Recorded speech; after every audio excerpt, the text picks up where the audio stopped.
Nice. Nice. Kumain kami ng mga inasal.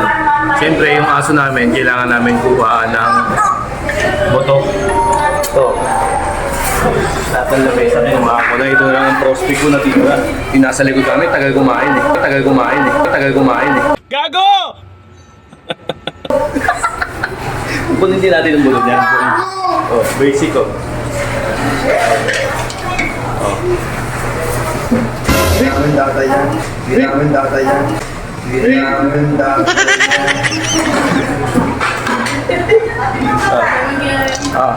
Pinagkainan ng ibang tao yan ah. Oh. Mahal namin yung aso namin. Hindi daw, inakaya ako ng anak ko. Na masyadong tao dito eh. Yan, uy! Oh. Kanya, oh. Lahat yan. Kinuhaan ko na ng buto. Kaya mga... Ay! Dating! Uy! Nagulat ako dito.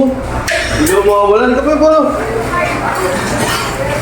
Ka, polo! Dito! Kada kakain kami ng mga inasal. Dati-dati pa yun. Yung alaga namin aso, may pasalubong lagi yan. Puro buto. Kasi nanginaya kami. Di ba? Si Casper, nanginaya kami yung mga buto. Tinatapon lang nila. Yung aso ko. Yung aso ko. Dito.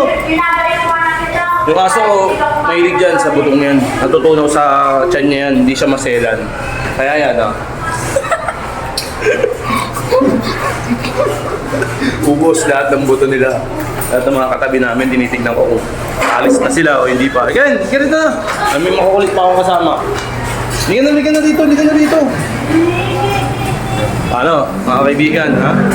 Yan na, halika na. Lulikot. Paalam! Malinis na kuya yung ano mo. Wala nang buto yan. Ito na yung ano, pasalubong namin. Oh. Kain ka na, Casper. Paborito ni Casper to eh. Casper, ka na. Casper, oh. Kain ka na. Ay, wait. Nakita yung nasa freezer yung babae.